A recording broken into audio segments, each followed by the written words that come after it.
सभी साथियों को नमस्ते। मैं पवन कुमार। आज की इस वीडियो में हम चर्चा करेंगे राजस्थान के शिक्षा विभाग के अंदर जो पुराने शिक्षा नियम थे, उन शिक्षा नियमों में बहुत सारी विसंगतियां विभिन्न संवर्गों को महसूस हो रही थी और बार बार सरकार से वो मांग कर रहे थे कि कुछ संशोधन किए जाएं। तो राजस्थान कैबिनेट ने अभी 3-4 रोज पहले कुछ एक संशोधन किए हैं। वो संशोधन क्या क्या हैं, किस प्रकार से उनका बेनिफिट किन किन लोगों को मिलेगा, तो हमने इस वीडियो के अंदर वो सारी चीज़ समाहित करने का प्रयास किया है। बाकायदा जो प्रेस नोट जारी हुआ सरकार से, उसी का सहारा लेके हम आगे बढ़ रहे हैं। अभी गजट नोटिफिकेशन नहीं आया है, तो अभी ये कैबिनेट की मंजूरी है, इसके बाद में ये गजट में पब्लिश होगा। तो इसके अंदर जो मेन जो नियम है जिनके अंदर बात हुई है संशोधनों की, एक तो राजस्थान शिक्षा सेवा नियम 1970 चलता है और एक राजस्थान अधीनस्थ शिक्षा सेवा नियम 1971। तो राजस्थान शिक्षा सेवा नियम 1970 के अंदर तो जो राजपत्रित पद होते हैं, यानी लेक्चरर है, हेडमास्टर है, प्रिंसिपल है, या ऊपर के जो भी पद है आपके डीओ है, डीडी है, जॉइंट डायरेक्टर है, एडिशनल डायरेक्टर, सारे पद इसके अंदर आते हैं। और अधीनस्थ शिक्षा सेवा के अंदर आपके अध्यापक, उसके बाद वरिष्ठ अध्यापक हैं, आपके लाइब्रेरियन वगैरह जो भी पद हैं, पीटीआई वगैरह के पद हैं, वो सारे इसके अंदर अधीनस्थ सेवा के अंदर आते हैं। तो इनके अंदर इन्होंने बताया है कि काफ़ी सालों से जो पुराना सिस्टम चल रहा था उसके अंदर कुछ खामियां थी। उन खामियों को दूर करने का प्रयास करके और इन नियमों को पुनर्लेखन का काम किया जाएगा। किया अभी हुआ नहीं है, फाइनल नहीं हुआ है। ये नया जो नियम आएगा वो राजस्थान शैक्षिक सेवा नियम, राज्य और अधीनस्थ दोनों साथ डाल रहे हैं 2021 के नाम से। अभी पहले 2 नियम थे, एक तो राजस्थान शिक्षा सेवा नियम 1970 और अधीनस्थ शिक्षा सेवा नियम 1971। इन दोनों को कंपाइल करके इकट्ठा करके राजस्थान शैक्षिक सेवा नियम 2021 के नाम से, और ये दोनों सेवाएं साथ रहेंगी, राज्य सेवाएं और अधीनस्थ सेवाएं। ये मेन काम हुआ है। तो इससे बहुत सारे फायदे होंगे। हो सकता है किसी संवर्ग को इसका उचित बेनिफिट न भी मिले, लेकिन हम समझेंगे जिस प्रकार से अभी संशोधन हुए हैं, तो ये बात हमने समझ ली थी कि ये सारे जो नियम हैं ये काफ़ी वर्षों से इसके अंदर संशोधन की मांग उठ रही थी और बहुत सारी विसंगतियाँ और जटिलताएं उनके अंदर थी, उनको दूर करने का प्रयास किया है। और इनसे करीबन बहुत सारे वर्गों को फ़ायदा मिलेगा, काम जो है वो थोड़े फास्ट होंगे और इसमें बेरोजगारों को भी फ़ायदा मिलेगा और जो रिसेंट में कर्मचारी उनको भी फ़ायदा मिलेगा। अब जो अमेंडमेंट किस प्रकार से हुए हैं वो हम समझने का प्रयास करते हैं। तो ये चीज़ आप देखें, एक तो ये जो है पॉइंट है, यहाँ से हम देखते हैं। एक तो महत्वपूर्ण काम हुआ है अतिरिक्त निदेशक, यानी एडिशनल डायरेक्टर के पद पर पदोन्नति के लिए संयुक्त निदेशक के पद का 1 वर्ष का अनुभव, ये मेन चीज़ है। यानी जो एडिशनल डायरेक्टर, यानी डायरेक्टर तो आईएएस कैडर का होता है, उसके बाद में जो अतिरिक्त निदेशक होता है उस पद के ऊपर पहुंचने के लिए जो उससे नीचे का पद है संयुक्त निदेशक, जिसको हम जॉइंट डायरेक्टर बोल सकते हैं, आजकल संभाग स्तर के ऊपर ये सुपरविजन का काम करते हैं। तो इस पद के ऊपर 1 साल का अनुभव और बाकी नीचे वाले पदों पे काम किया है उसने, आपके डीडी या डीओ वगैरह के, वो 3 साल जुड़ के और ये 4 साल हो जाएंगे। यानी उसने जॉइंट डायरेक्टर पे 1 साल काम कर लिया तो वो एडिशनल डायरेक्टर के पद के लिए योग्य हो जाता है। ये बहुत महत्वपूर्ण काम हुआ है और इससे जो विभाग के अंदर आपके सुपरविजन का काम हो वो थोड़ा फास्ट होगा। इस कैडर के लोग जो हैं उपलब्ध हो पाएंगे और इससे बहुत सारे इन्होंने बताया करीबन 19 जॉइंट डायरेक्टर हैं, 53 डीडी डिप्टी डायरेक्टर, और जिसको आजकल हम सीडीओ के नाम से भी बोल सकते हैं, chief development education officer, chief district education officer. और इसके बाद में डीओ को भी फायदा, क्योंकि वो श्रृंखला जो है वो आगे बढ़ती रहेगी। तो ये बहुत अच्छा काम हुआ है सरकार की तरफ से। इसके बाद में जो अगला महत्वपूर्ण काम हुआ है वो इसमें बताया है कि संयुक्त निदेशक, पद पर पदोन्नति के लिए उप निदेशक पद के 1 वर्ष का अनुभव जो है, यानी जो आज के समय में जॉइंट डायरेक्टर है और उससे नीचे का जो पद है यानी सीडीओ है, यानी सीडीओ पे 1 साल का जो अनुभव है उस अनुभवधारी व्यक्ति को जॉइंट डायरेक्टर पद के लिए पात्र मान लिया जाएगा। तो ये बहुत अच्छा काम है और इससे बहुत सारे डिप्टी डायरेक्टर जिनको हम सीडीओ बोल सकते हैं उनको फ़ायदा मिलेगा, डीओ को मिलेगा, उससे नीचे जो अधीनस्थ व्यक्ति हैं क्योंकि वो चयन जो है वो थोड़ी फास्ट हो जाएगी। इसके बाद में जो अच्छा काम हुआ है, जिला शिक्षा अधिकारी के पदों पर 50% की जो सीधी भर्ती का प्रावधान का जो नियम बना रखा था उसको विलोपित कर दिया। ये 100% पदोन्नति से भरा जाए। ये काफ़ी दिनों से कन्फ्यूज़न बनाया हुआ था। ये नियम काफ़ी समय पहले राज्य सरकार ने बढ़ा दिया था, जिसके अंदर डीओ के 50% पद प्रिंसिपलों से प्रमोशन से भरे जाएंगे और 50% जो पद हैं वो सीधी भर्ती से लिए जाएंगे। लेकिन इस सीधी भर्ती का काम आज तक नहीं हुआ, जिसकी वजह से प्रमोशन में काफ़ी दिक्कत आती थी, क्योंकि 50% जो सीधी भर्ती के पद हैं वो रिजर्व रखने होते थे। इस कारण बहुत सारे प्रिंसिपल जो हैं वो दौड़ से दूर हो जाते थे और पद जो खाली रह जाते थे। इसीलिए सरकार ने ये 50% सीधी भर्ती वाला जो कॉन्सेप्ट था यानी नियम पहले से बना हुआ था उसको डिलीट कर दिया। ये बहुत अच्छा काम हुआ है।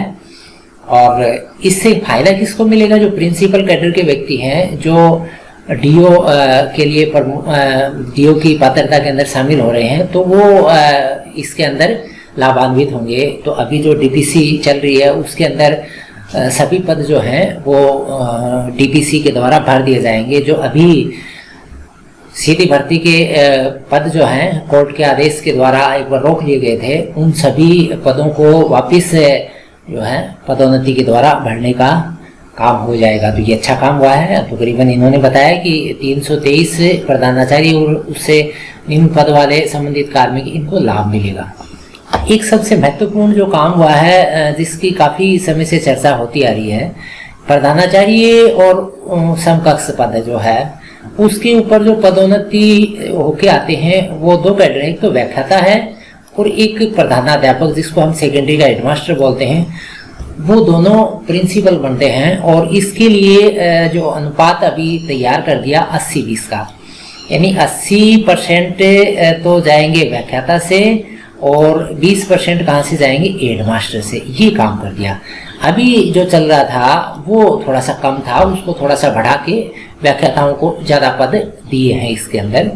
ये भी सराहनीय कार्य है। काफ़ी व्याख्याताओं को इनके अंदर प्रमोशन का लाभ मिलेगा। इन्होंने बताया कि 1500 नहीं, ये 15,000 की बात है। ये एक बिंदु और लगा लो इसके अंदर। तो 15,000 से ज़्यादा व्याख्याताओं को पदोन्नति का अवसर उपलब्ध हो जाएगा। और ये जो मांग थी काफ़ी लंबे समय से चली आ रही थी। इस मांग के ऊपर काफ़ी सकारात्मक काम हुआ है। इसके बाद में जो महत्वपूर्ण काम हुआ है, हेडमास्टर पद के ऊपर जो योग्यता थी उसको स्नातक से बढ़ाकर अधिस्नातक कर दिया। यानी अभी जो आरपीसी के द्वारा हेडमास्टर लगाए जाते थे या प्रमोशन से हेडमास्टर आते थे, उनके लिए जो योग्यता है ग्रेजुएशन प्लस बीएड होती है, उसके अलावा 5 साल का अनुभव, ये सारी चीज़ें। तो इस ग्रेजुएशन को अभी बढ़ा के कर दिया अधिस्नातक, यानी एमए किया हुआ होना चाहिए। तो इससे क्या होगा, जो हेडमास्टर कैडर के व्यक्ति हैं वो उच्च योग्यता के जाएंगे। इससे क्या है कि योग्यता को भी फायदा ही मिलेगा। इस कैडर को अभी हेडमास्टर कैडर को वाइस प्रिंसिपल कैडर के अंदर शामिल कर लिया गया है। तो यानी स्कूलों के अंदर अब वाइस प्रिंसिपल कैडर और हो जाएगा। तो वाइस प्रिंसिपल कैडर होने से यानी अभी लेक्चरर जो है वो वाइस प्रिंसिपल जाएगा, वाइस प्रिंसिपल के बाद में वो प्रिंसिपल जाएगा। और हेडमास्टर का जो पद है अभी करीबन हेडमास्टर है, ये सारे वाइस प्रिंसिपल के नाम से हो जाएंगे, सारे प्रिंसिपल आ जाएंगे। और जो लेक्चरर हैं वो कुछ एक लेक्चरर हायर सेकेंडरी स्कूलों में वाइस प्रिंसिपल के रूप में काम कर लेंगे, कुछ एक जो सेकेंडरी स्कूलों में हेडमास्टर पद जो है वो वाइस प्रिंसिपल पद के नाम से ही जान लिया जाएगा, तो उसके ऊपर काम कर लेंगे। और ये जो हेडमास्टर पद का जो आपका वेतन लेवल है उसी लेवल के वाइस प्रिंसिपल होंगे, ऐसा भी क्लियर हो चुका है। इसके बाद में जो अगला काम हुआ है व्याख्याता की सीधी भर्ती, ये बहुत महत्वपूर्ण है। व्याख्याता की सीधी भर्ती और पदोन्नति दोनों के लिए काम हुआ ये। पोस्ट ग्रेजुएशन के साथ साथ ग्रेजुएशन स्तर पर भी उसी विषय से अध्ययन किया हुआ होना जरूरी है। यानी जैसे पहले कोई बंदा साइंस हेड था, यानी वरिष्ठ अध्यापक वो साइंस का था, और उसके बाद में उसने एमए यानी पीजी जो है आर्ट्स की किसी विषय यानी पॉलिटिकल, हिस्ट्री, ज्योग्राफी में कर लिया, तो पहले पदोन्नत हो सकता था, लेकिन वर्तमान नियमों के अंदर वो पदोन्नत नहीं हो पाएगा क्योंकि उसके पास ग्रेजुएशन में वो सब्जेक्ट नहीं थे। और सीधी भर्ती के अंदर भी ऐसा ही हुआ है, यानी कोई बंदा जो है साइंस से ग्रेजुएट है, उसके बाद में वो आर्ट्स के किसी सब्जेक्ट के अंदर पीजी कर लेता है, तो वो एलिजिबल नहीं होगा।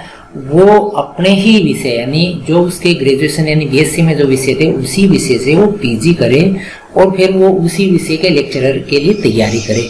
सीधी भर्ती में भी ऐसा ही रहेगा और पदोन्नति में भी ऐसा ही रहेगा। तो इससे क्या है, बेरोजगारों को भी फायदा मिलेगा और जो बच्चे पढ़ रहे हैं 11वीं 12वीं के, उनको पढ़ाने वाले जो टीचर हैं वो थोड़े ज़्यादा क्वालिटी के आएंगे। ये बात तो सही है, जो ग्रेजुएशन में विषय रखता है फिर वही विषय आपके पोस्ट ग्रेजुएशन में रखता है तो क्वालिटी थोड़ी बेहतर हो जाएगी।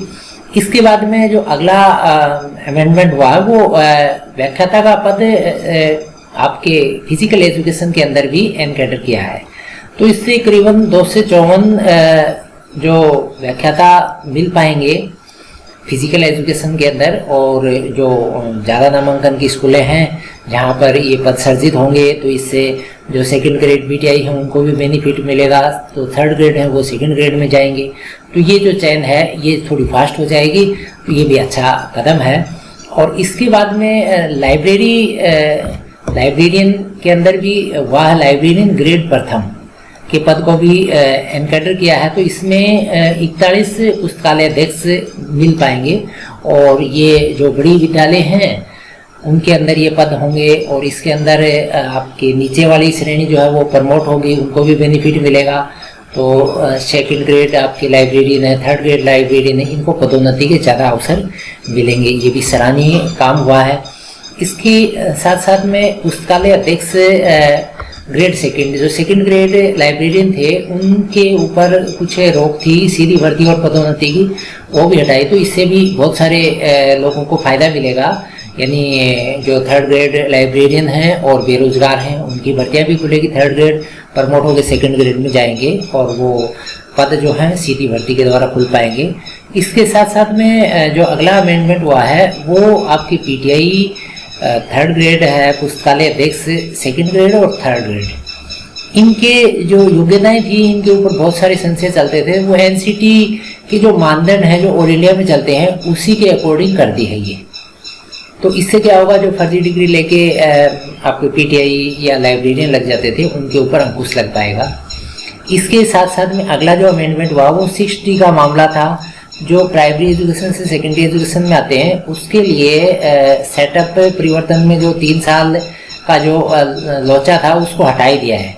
अभी कभी भी हो सकते हैं जब भी आवश्यकता होगी। तो इसमें क्या है कि ज़्यादा लोग सेकेंडरी एजुकेशन में आ पाएंगे, और जो पंचायती राज के अंदर से जो लोग सेकेंडरी एजुकेशन में जाएंगे वो पद जो है रीट के माध्यम से भरेंगे, जिससे बेरोजगारों को रोजगार के अवसर भी मिलेंगे। तो ये अच्छा कदम हुआ है राज्य सरकार के द्वारा, काफ़ी लोगों ने सराहा है इसको। इसके बाद में जो अन्य महत्वपूर्ण परिवर्तन हुआ है, ये जो अच्छा परिवर्तन हुआ है सभी तरफ से इसकी सराहना की जा रही है। ये जो प्रतियोगी परीक्षाओं के अंदर न्यूनतम उत्तीर्णांक की बात आती थी, मीडिया में बहुत चलता था कि नेगेटिव मार्किंग वाला भी टीचर बन गया, माइनस वाला, बहुत लो स्कोर वाला। तो ये सारी चीज़ें जो है अब नहीं हो पाएंगी। तो इसमें 40% न्यूनतम रख दिए हैं, यानी इतने तो आने हैं, नियमानुसार छूट मिल जाएगी। यानी जो SC ST या आपके फौजी हैं या विडो हैं 5% इनको छूट मिल जाएगी, यानी कुल मिला के 35% तो ज़रूरी हो जाएंगे, माइनस का तो लगेगा ही नहीं। ये अच्छा संशोधन हुआ है, इससे एक्सपर्ट लोग मिलेंगे, तो ये अच्छा काम है। इसके साथ साथ में ये अच्छा परिवर्तन हुआ है माइक्रोबायोलॉजी, बायोटेक्नोलॉजी और बायोकेमिस्ट्री के से जो स्टूडेंट आते थे उनकी भर्ती और पदोन्नति के अंदर बहुत सारी विसंगतियां थी, तो उनको भी क्लियर कर दिया है। तो ये सारे व्यक्ति जो वहाँ आएंगे तो काफ़ी एक्सपर्ट लोग, नई टेक्नोलॉजी के लोग मिलेंगे। तो इससे क्या है कि जो स्टूडेंट 9वीं 10वीं में पढ़ रहे हैं, 11वीं 12वीं में हैं, उन सभी को फ़ायदा मिलेगा और टेक्नोलॉजी को और आगे बढ़ने का अवसर मिलेगा।